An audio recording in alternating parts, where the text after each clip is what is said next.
여러분 그 김춘수의 유명한 꽃이라는 시를 아실 겁니다. 내가 그의 이름을 불러주기 전에는 그는 다만 하나의 몸짓에 지나지 않았다. 내가 그의 이름을 불러주었을 때 그는 나에게로 와서 꽃이 되었다. 내가 그의 이름을 불러준 것처럼 나의 이 빛깔과 향기에 알맞는 누가 나의 이름을 불러다오. 그에게로 가서 나도 그의 꽃이 되고 싶다. 우리들은 모두 무엇이 되고 싶다. 아름다운 시죠. 근데 여기에 나오는 시는요, 감각적인 실체 혹은 식물학적인 실체의 꽃을 의미하는 것은 아닙니다. 개념으로서의 꽃, 관념적인 꽃을 이야기하고 있습니다. 하나의 몸짓에 불과했는데 꽃이라고 불러주니까 그가 비로소 꽃이 되었다는 것이죠. 그러다가 시인은 꽃에 비유되는 자신의 존재를 언급하고 있습니다. 더 나아가 시인은 꽃을 우리의 존재, 우리가 꽃이라고 그렇게 승화를 시키고 있어요. 그러니까 꽃은 인간이 호명하고 꽃이라고 불러주는 순간 꽃과 나와의 관계를 맺게 되고요, 또 드디어 내가 꽃이 되게 된다는 것입니다. 그리고 또 우리 모두가 꽃이 되는 세상을 이루게 된다는 것이죠. 그래서 저도 제 꽃이라는 시를 한번 제가 써봤어요. 이 역시 이번에 출판한 꽃으로 만나 갈대로 헤어지다, 이 시에 수록된 시인데요. 한번 들어보시죠. 이제 곧 봄이 오려나 봐.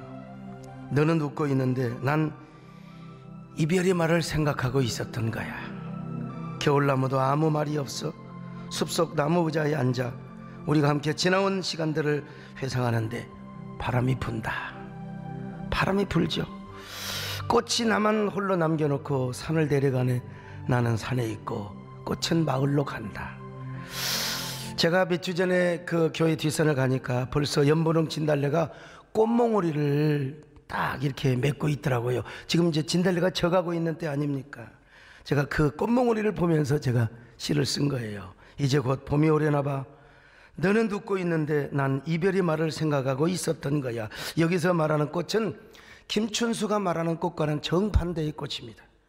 김춘수의 꽃이 시적 화자와 연결이 되고 관계를 맺는 꽃이라면 이 시의 시적 화자는 소위 말하면 저지요, 꽃과 분리되어서 잠시지만 스스로 고독과 고립의 아픔을 겪고 있는 것입니다. 이것을 바로 숙명으로 여기고 있는 거예요. 스스로 꽃과 분리되어서 망각의 시공간 속으로 은둔하고 싶은 마음을 지금 표현하고 있는 것입니다. 코로나의 공포감과 우울함 사이에 고뇌하는 시적 화자는 잠시 어떤 위로나 격려 이런 것보다는 오히려 외로움을 선택하고 있어요.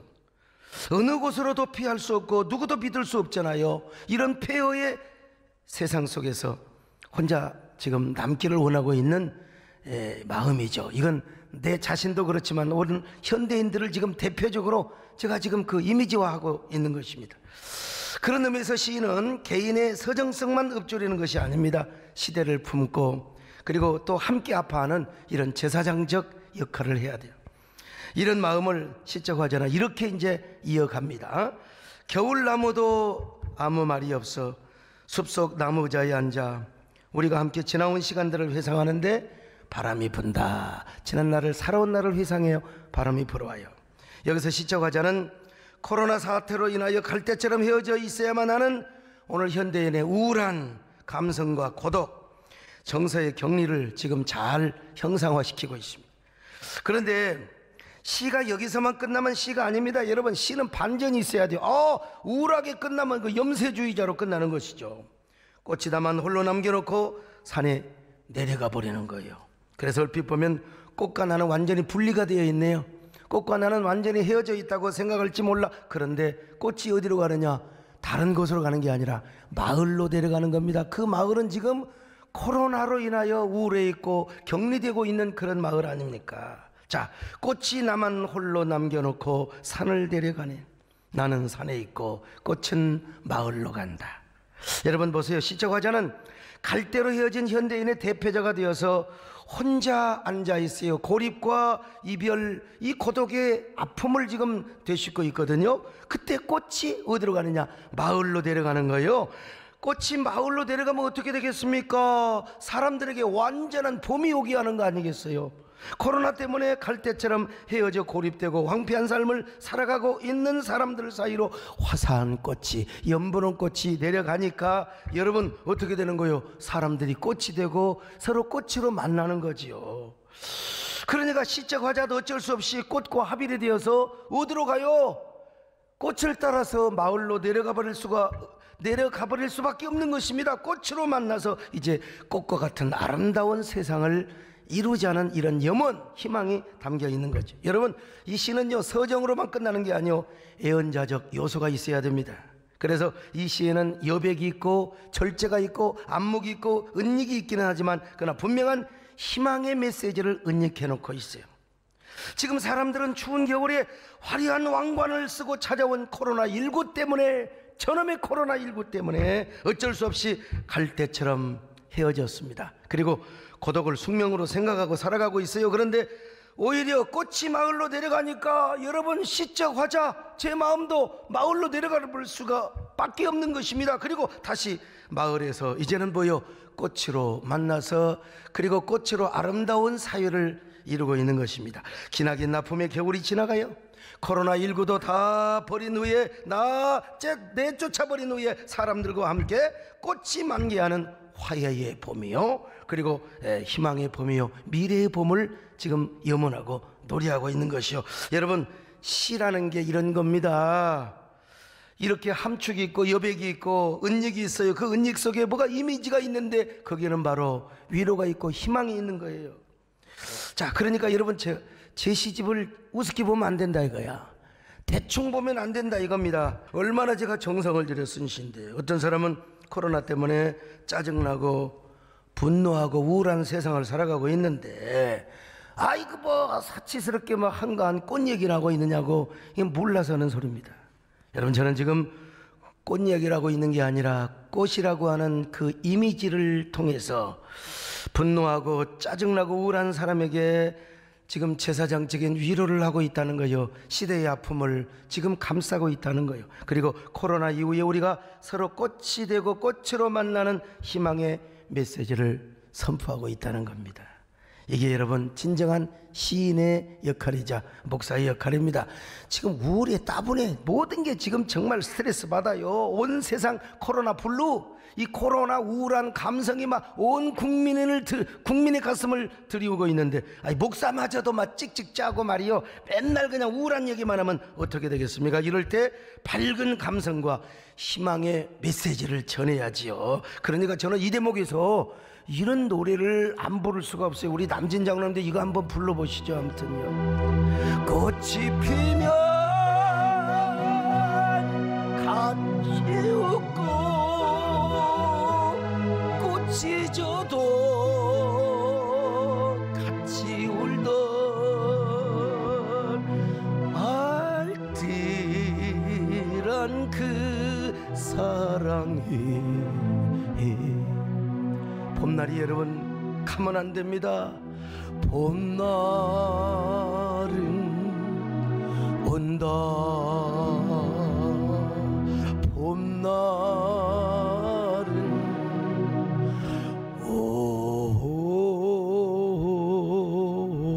온다.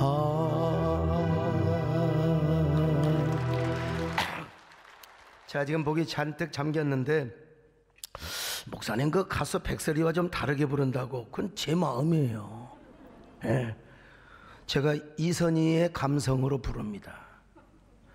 제가 성대 수술을 앞두고, 야, 저분 진짜 노래 끝내줘, 한번 보세요. 내가 성대 수술을 앞두고 내가 너무 그냥 이 노래를 듣고 많이 울었어요. 나는 왜 이렇게 목소리가 뱀장사 큰아들 소리 같습니까?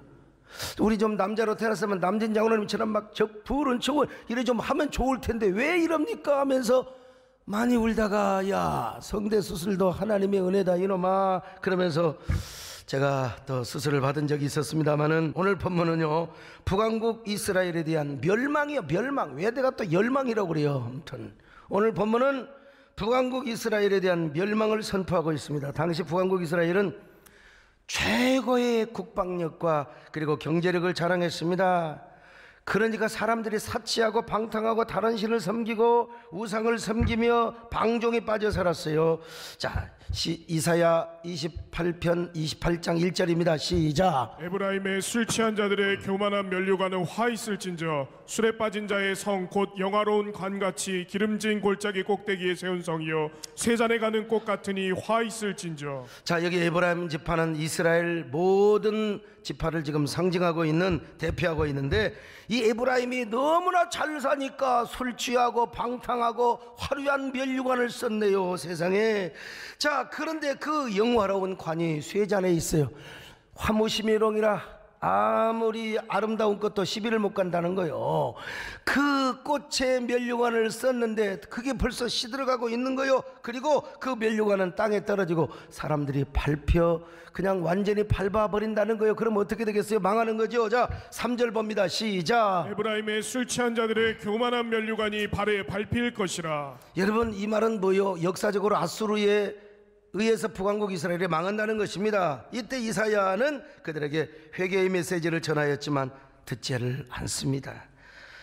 여러분, 한 나라든 또 한 국가든 개인이건 간에 하나님 앞에 회개의 메시지를 들을 때에 회개할 수 있는 사람이 정말 복받은 사람입니다. 다윗은 왕임에도 불구하고 회개하라고 하니까 나단의 말을 들었던 것입니다. 오늘 우리는 어떤 사람입니까? 코로나가 왜 우리나라를 이렇게 힘들게 하고 모든 세계를 지금 대경종의 메시지를 주고 있단 말인가? 유럽을 그리고 그냥 세계 최대 강국 저 미국도 지금 어떻게 해볼 수가 없는 거예요. 이 재앙 앞에 우리는 어떠한 마음을 갖고 어떠한 자세를 가져야 될 것인가? 여러분, 이거 세계적인 재앙이고 하나님께서 우리에게 주시는 경고의 메시지인데, 오늘 이 하나님의 경고와 재앙 앞에 뭐예요? 우리는 낮아지고 겸손하고 자성하며 성찰하며 회개부터 해야 된다는 것입니다. 요즘 대부분의 세계 모든 나라는 지금 하나님을 내가 볼 때는 등지고 살려고 합니다. 하나님을 대적하려고 하고 있습니다. 틈만 나면 인권의 바벨탑을 세우고 있어요. 여러분, 인권이라고 하는 것은 좋은 겁니다. 사람이 태어나서 사람답게 살아야죠. 그러나 하나님의 창조 섭리와 그리고 성경의 절대 진리를 의거하면서까지 인권을 강조하면 될 것인가? 아니죠. 사람의 취향에 따라서 여러분, 동성애 하고 싶은 사람 하도록 내버려두면 되는 거예요. 근데 왜 그걸 합법화 시키려고 하느냐? 이거 난 도대체 이해가 안 돼요. 아니, 내두면 되는 거지. 그리고 우리 교회 안에서 우리는 동성애 하지 맙시다. 우리는 우리 자녀들을 여러분 믿음으로 양성해 잘 사랑하도록 합시다. 이렇게 교회에서 설교를 하도록 해야 될 거 아닙니까? 왜 이걸 막으려고 하느냐 이 말이요. 이거 정말. 근데 지금 세계 많은 나라가 네오마크시즘에 기초한 반기독교 악법을 제정하려고 하고 있어요. 여러분, 이럴 때 우리 자신들이 돌아봐야 되죠. 한국교회는 뭘 하고 있는가 도대체. 그렇다고 또 너무 지나치게 정치적인 리스크를 또 이렇게 범해도 또 안 되는 거예요. 여러분, 참 어렵긴 합니다만은, 우리는 어떤 사람인가? 우리는 지금 건강한 사회를 지키기 위해서, 한국교회 생태계를 지키기 위해서 우리는 어떤 노력을 하고 있는가? 뉴욕의 타임스퀘어에서요, 현대판 세례요한이라고요, 한번 영상 보여줘 보세요. 이분은 뉴욕 타임스퀘어에서요, 예수님이 오신다고 회개하라고 뉴욕이요 회개하라고 첫 번을 보여줘야지 왜 둔간을 보여주는지 모르겠어요.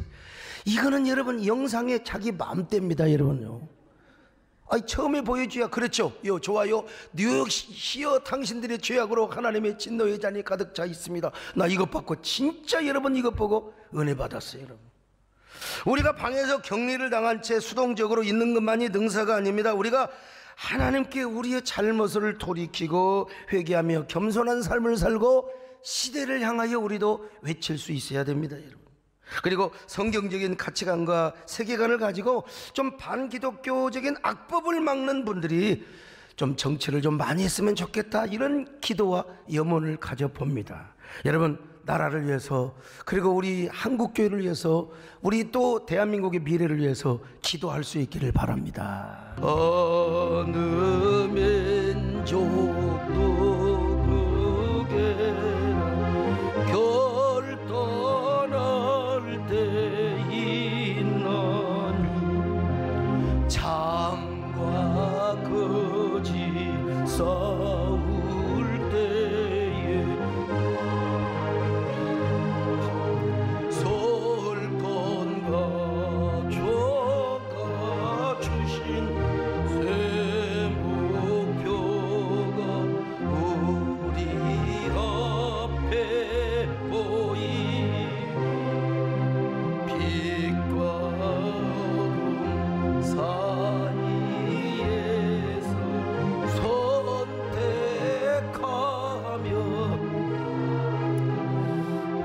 후왕국 이스라엘이 이렇게 비참하게 망했습니다. 얼마나 어리석고 안타까운 일인가.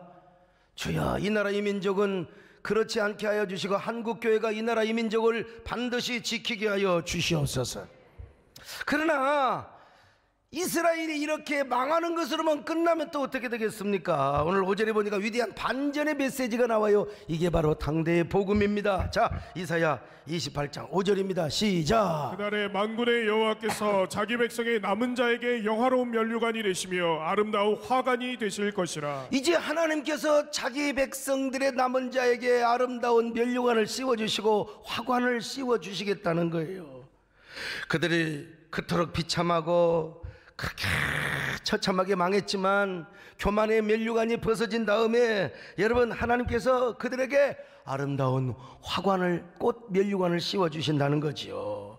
여러분, 사람이 만든 면류관이 아니요 하나님이 만드신 화관, 아니 하나님 자신이 그들에게 아름다운 화관이 되어주시겠다는 것입니다. 그래서 그들이 하나님의 은혜 안에서 이제는 뭐요?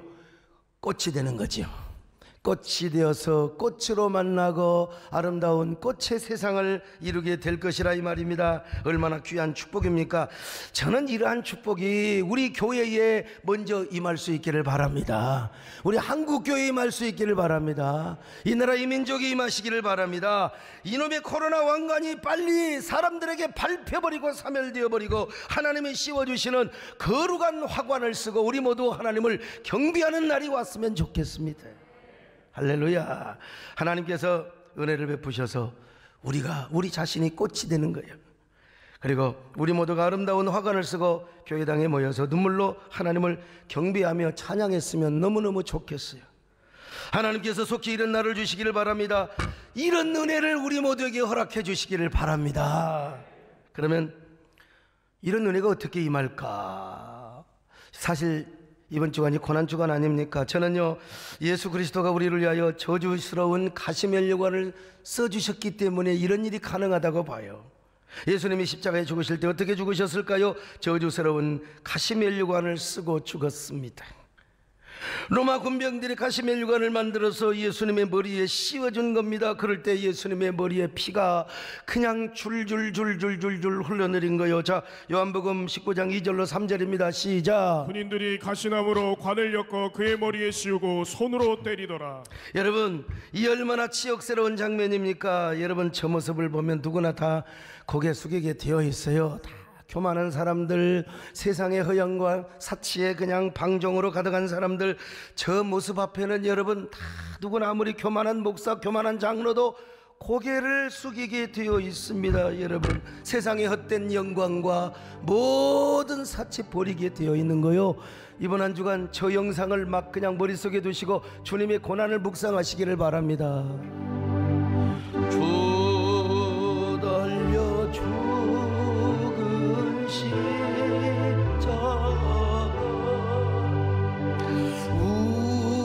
우리가 생각할 때에 세상에 속한 욕심 헛된 줄 알고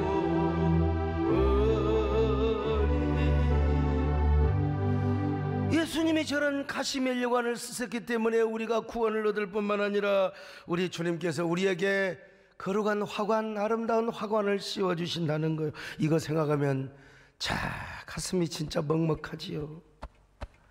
여러분, 예수님의 고난을 묵상하되 이번 한 주간은요, 예수님께서 머리에 가시관을 쓰신 그 모습을 좀 많이 묵상했으면 좋겠어요. 그리고 가시면류관 쓰신 주님께서 우리에게는 저주의 가시관을 주시지 않고 그냥 거룩한 화관, 아름다운 화관을 씌워주신다. 이 모습을 여러분 상상하면서 우리가 함께 꽃으로 만나서 이제 아름다운 예배를 드릴 것을 여러분 상상하는 한 주간이 될 수 있기를 바랍니다. 이번 주간, 고난주간 내내 우리가 영광스러운 생명의 면류관을 이제는 내가 주님 앞에 드리자. 내가 이제는 가시관을 내가 쓰는 것으로 끝나는 것이 아니라 이제는 주님 앞에 우리가 오히려 생명의 면류관을 드리자. 주여, 내가 그런 생명의 화관을 씌우게 하여 주시옵소서. 우리가 언젠가 매일매일마다 이런 예배를 드리게 하여 주시옵소서. 여러분, 성경에 보면 이런 장면이 있어요. 자,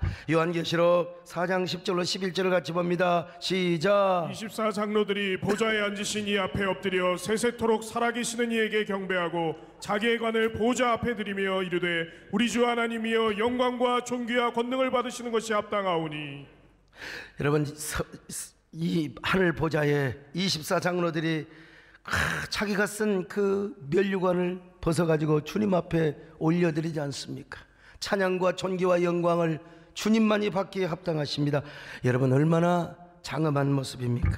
오늘 우리도 우리 위하여 가시관 쓰시고 고난당하신 우리 주님께 오늘 이 시간 내 마음으로 주님 얼마나 고통스러우셨습니까? 얼마나 아프셨습니까?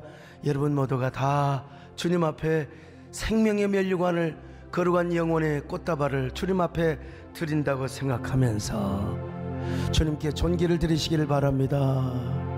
생명의 주여 면류관 받으시옵소서.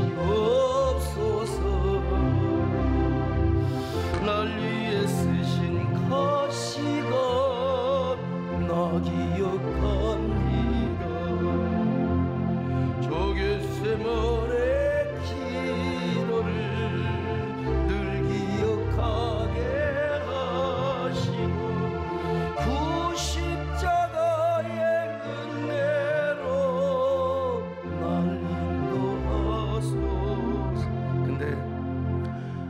하나님께서 아무나 이런 은혜를 주시느냐? 아니에요.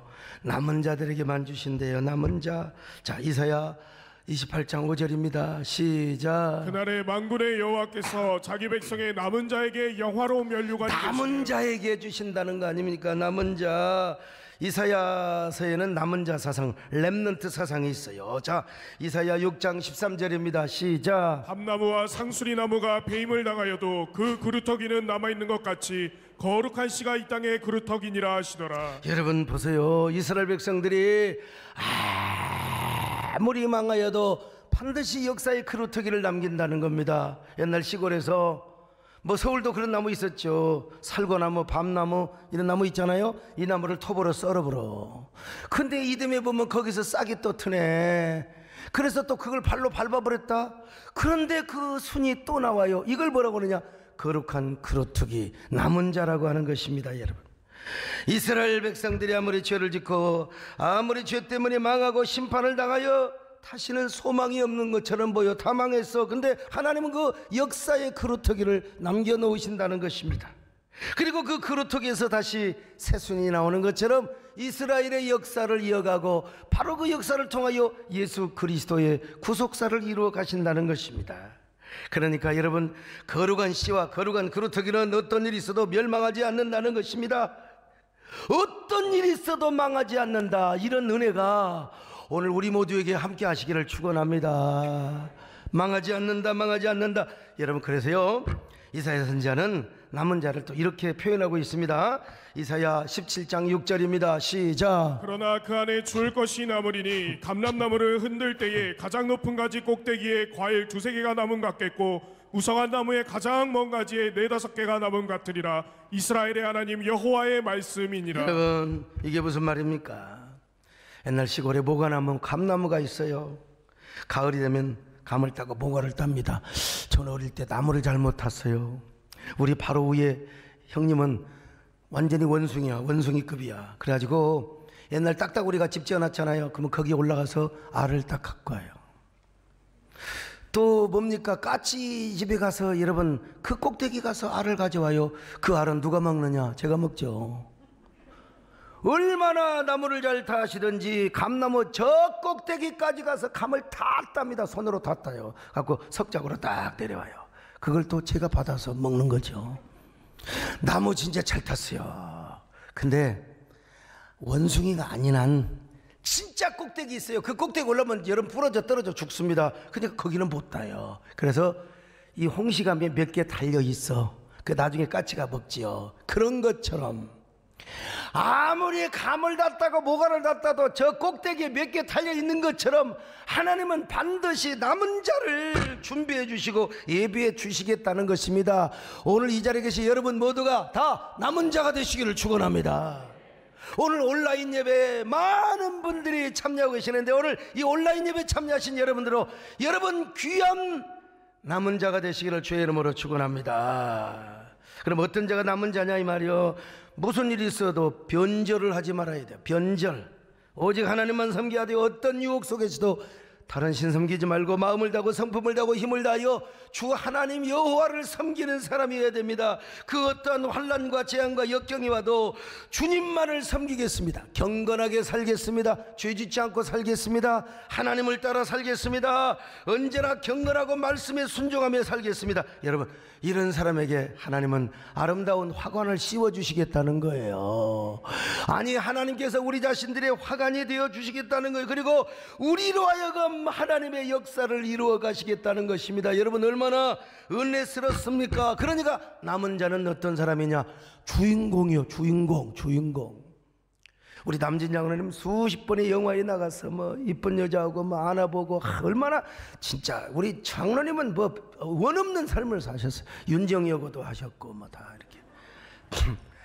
근데 이제 영화를 찍다 보면 여러분요, 절대로 주인공은 죽지 않습니다. 거기 형소라는 영화에 남궁원은 주인이 아니니까 여러분 주인공이 아니니까 죽는 거죠. 그리고 거기 이제 고 나오고 남진 장로님하고 막 하마터면 사고 칠 뻔했다가 남진 장로님이 비행기 타고 미국으로 떠나는 거예요. 여러분, 주인공은 안 죽습니다. 서부 영화 보세요. 그 이쁜 여자가 그 악당들에게 잡혀가지고 포박을 당하여 막 이제 곧 성폭행을 당합니다. 막 그냥 옷이 그냥 찢어지고 뭐 그냥. 여러분, 절대 그렇지 않습니다. 주인공은 죽지도 않고 성폭행 당하지도 않아요. 그때 누가 나타나느냐? 정의의 보안관이 말이요. 여러분 조심하세요. 총 나갑니다. 창평평평. 얘들은요 그냥 쏴도 다 맞아 죽어버려. 그냥 아무렇게나 쏴도 저 성가대 다 맞춰 그냥. 근데 여러분, 이 주인공은요 총에 맞아도 안 죽어요. 총에 맞아서 말에서 분명히 떨어졌는데 다시 일어나가지고 팽이야. 엑스트라는요 아무렇게나 그냥 쏴도 다 맞아 죽어버려요.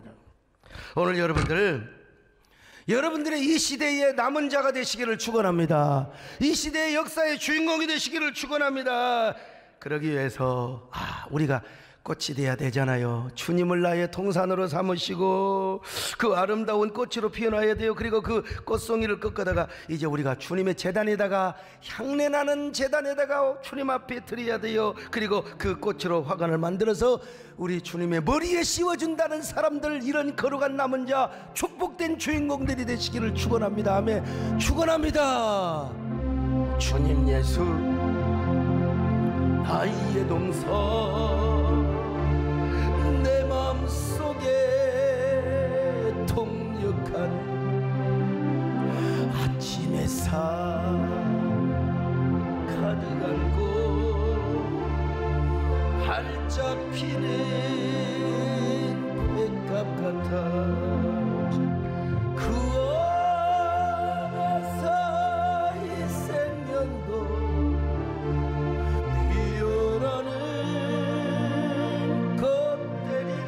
꽃이 돼야지요. 오 하나님이 꽃꽃이 주의 제도 밝히리니 은혜로운 사랑으로 하늘 평온 내리소. 이 코로나 때문에 제일 피보고 손해본 데가 어디냐? 이게 여행사, 항공사, 공연장. 근데 공연장은 또 괜히 그 무슨 공연하다가 그냥 확진자가 생겨가지고 이거. 그래서 이게 같이 해야지. 교회만 자꾸 예배 조심하라고. 여러분, 우리 대한민국의 정상적인 교회 지금 확진 감염된 곳이 어디가 있습니까? 우리 이렇게 잘 드리잖아요, 여러분. 근데 교회가 얼마나 참 정말 손해를 본지 몰라요. 왜? 우리 교회가 또 이게 뭐 정부의 수칙을 지켜줘야 되고 코로나 감염에 집단 감염을 막아야 되기 때문에, 아이고 옛날에는 우리 교회가 어떻게 모인 줄 아세요? 세상에 좁아요 완전히 콩나물 시루야. 지금 봐요, 지금 완전히 막. 얼마나 여러분 사회적 거리두기, 그 대신 우리가 거리두기를 지키면서 예배 드리는 숫자보다 온라인 예배 드리는 숫자가 사실 더 많긴 많습니다. 워낙 우리 교회가 인기가 많아가지고.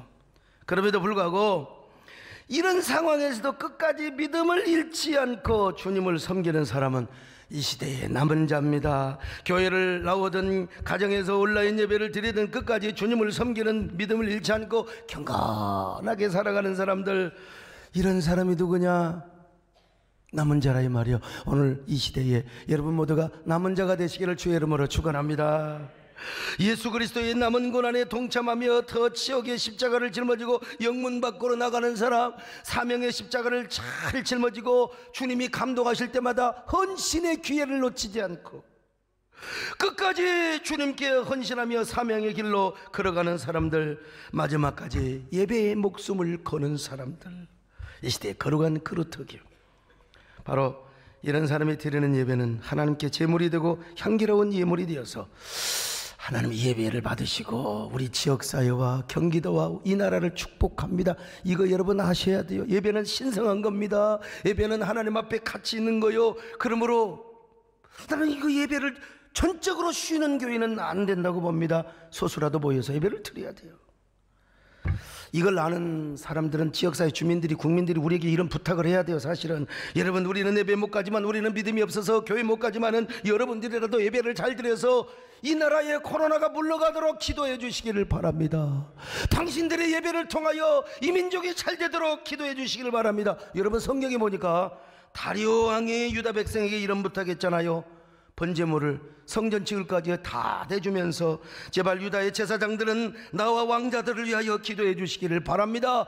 나와 왕자들을 병들지 않도록 기도해 주시기를 바랍니다. 믿지 않는 다리오 왕이 말이죠, 유다 제사장들에게 부탁을 해서. 근데 오늘 우리 현실은 그렇지가 않아요. 왜 그럴까요? 왜 그럴까요? 왜 자꾸 이 교회 예배만 막으려고 하고 공연장은 그대로 두었을까? 이거는 여러분 예배의 신성한 가치를 몰라서 그러는 겁니다. 근데 그 역시도 우리가 부족해서 그런 소리를 듣고 그런 공격을 받는다고 또 생각을 해야죠. 뭐 어떨 겁니까? 우리가 너무나 뻔한 예배를 드렸어요. 너무 우리의 것 당연한 예배를 드리고 감격이 없었어요.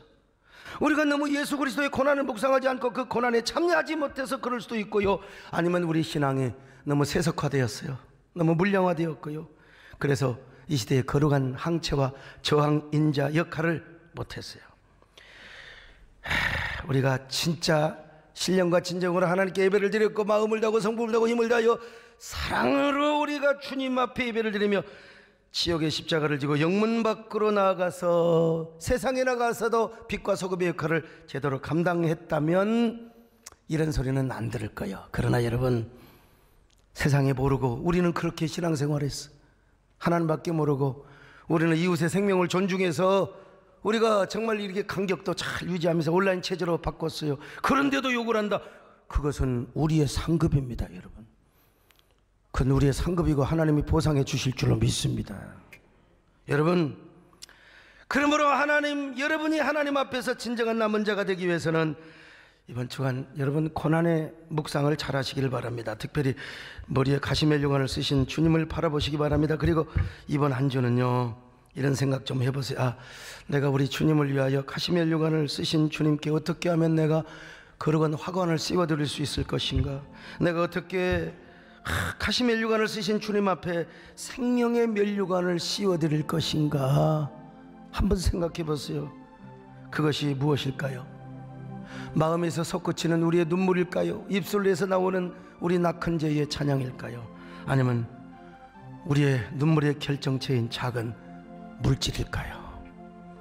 우리 주님 앞에 그런 마음을 드리면서 한 주간 내내 얼마나 그 가시멜용관을 쓰시느라 아프셨습니까? 이제는 우리가 당신에게 거룩한 화관을 씌워드리겠습니다.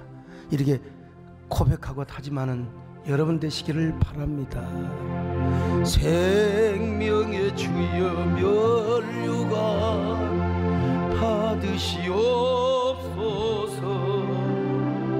날 위해 쓰신 것이건 나 기억합니다. 적의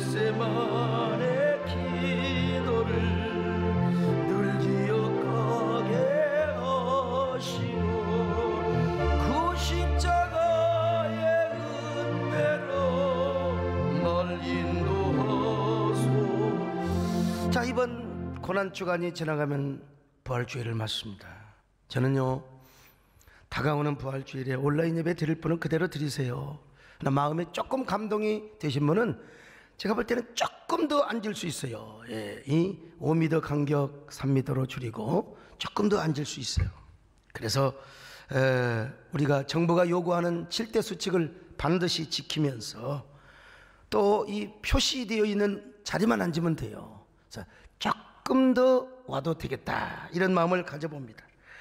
왜냐, 가시면류관 쓰시고 십자가에서 그렇게 죽으신 주님, 이제는 모든 죽음과 저주의 권세를 박살내시고 부활하신 그 주님의 날입니다. 여러분, 제가 이렇게 나름대로 조사해보니까 진짜 예배를 안 드리는 교회들이 꽤 있더라고요. 나 그분들 아는 사람마다 다 전화했어요. 소수라도 모여서 부활주일에 예배는 드려야 됩니다. 아무리 온라인 예배를 드린다 하더라도 사람이 모여야지, 한 명도 없이 그냥 유행무쇠처럼 하면 되겠느냐. 난 우리 주님 부활주일은 내가 그래도 예배를 드려야 된다. 오해는 마십시오 여러분. 절대로 바리새인들이 무슨 장로들의 유전과 또 무슨 전통을 위해서 안식일 지키는 그런 식으로 한다는 말이 절대로 아닙니다. 죽음과 모든 저주로부터 부활하신 그 주님을 축하하고 그분에게 꽃다발 드리고 그분에게 아름다운 화관을 씌워드리는 이런 귀한 신앙 예배를 좀 우리가 드렸으면 좋겠다, 이 말이요. 당연히 부활감사헌금 가져와야죠. 저는 지금까지 헌금 시간 가져본 적이 없습니다. 그러나 다음 주일은 하려고 합니다. 이 언론에서 사람들이 교회 운영을 위해서 예배드린다는 그 말이 내가 너무 자존심이 상했어요. 그래서 헌금 시간은 안 했는데 자발적으로 하라고 했는데요. 다음 주는 아무튼 우리 모두 남은 자의 신앙을 보여드리면 좋겠습니다. 그렇다고 너무 많은 사람들 오면 절대 안 됩니다. 그리고 1부, 2부, 3부, 4부, 5부 다 이렇게 나누어서 오셔야 됩니다. 그리고 우리가 함께 이렇게 하다가 사회적 합의가 이루어지고 자유롭게 예배 드려지는 그날, 우리가 진짜 꽃으로 만나고 거룩한 화관으로 만나는 거예요. 이번 주일에는 그 연습을 잠깐 하는 것입니다. 여러분, 다음 주일은 부활하신 주님의 능력으로 저주스러운 코로나의 왕관이 벗겨지고 이제 영광스러운 하나님의 면류관으로 위로받는 그런 부활절, 그런 시작에 아주 원년이 아니라 원일이 될 수 있기를 바랍니다. 진짜 예수 그리스도의 부활절을 기점으로 해서 이 나라에 코로나가 다 사멸되게 하여 주시옵소서. 물러나는 놀라운 역사가 있게 하여 주시옵소서. 그래서 우리 모두가 꽃으로 만나 꽃 같은 영혼들이 꽃 같은 예배를 드릴 수 있는 귀한 그 은혜와 축복을 기대할 수 있기를 바랍니다. 우리 모두 그런 저와 여러분 되시기를 주님의 이름으로 축원합니다. 아멘. 하나님 아버지 고맙고 감사합니다.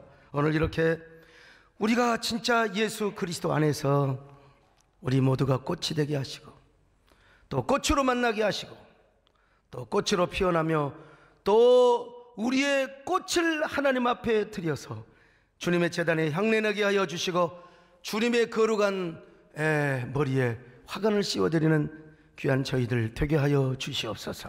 예수님의 이름으로 기도 올려옵나이다.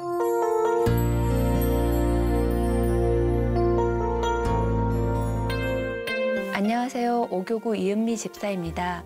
몇 년 전 우리 가족에게 뜻하지 않았던 고난이 찾아왔습니다. 딸아이가 초등학교 2학년 때 급성 틱 장애를 앓게 되면서 우리 가족 모두가 너무 힘든 시기를 겪어야만 했습니다. 그때 교회를 다니기 너무 좋아했던 딸이 주일학교에서 특별 새벽 기도회가 있다는 이야기를 듣고 가고 싶다고 했습니다. 아이의 말을 들어주기 위해 잠이 덜 깬 아이를 업고 모든 새벽 예배를 다 드리고 금요 철야 예배까지 드리게 됐습니다. 그리고 놀랍게도 토요일 아침 아이의 틱이 완전히 사라지는 기적을 경험했습니다. 이전까지 오래도록 우리 교회를 나왔지만 등록을 하지 않았던 우리 가족은 마침내 2년 만에 교회를 등록하게 됐습니다. 이후로 목사님의 사역에 참여할 기회가 생기면서 저는 조금씩 마음을 열어갔고 세해된 교회가 내 교회라는 마음을 갖게 됐습니다. 하지만 저희 남편은 여전히 말씀의 은혜를 받지 못했습니다. 모태신앙에 올곧은 생각을 가진 남편은 하나님 중심의 삶을 사는 사람이었지만 예배의 은혜를 받지 못해 방황하며 힘들어했습니다. 남편은 사람의 말로 설득할 수 있는 사람이 아니었기에 저는 그저 하나님의 은혜를 바라며 기도하고 기다려야만 했습니다. 기도하면 할수록 오히려 저는 예배를 더 사모하게 됐고 남편을 세우는 일이 신년의 가장 큰 소원이었습니다. 그런데 이 간절함이 좌절되는 일이 생겼습니다. 코로나19로 인해 교회에 가서 예배를 하지 못하게 된 것입니다. 첫 온라인 예배가 시작된 금요 차례 때 사실 저는 교회에서 예배를 드리기 위해 준비했습니다. 그런데 그때 남편에게 전화가 왔습니다. 온라인 예배를 두고 왜 굳이 교회를 나가냐는 것이었습니다. 저는 제 순간의 판단이 남편에게 안 좋은 영향을 줄까 봐 남편의 말에 순종하기로 했습니다. 그렇게 시작된 온라인 예배 가운데 아이들과 저는 하나님이 부어주시는 폭포수와 같은 은혜에 흠뻑 젖었습니다.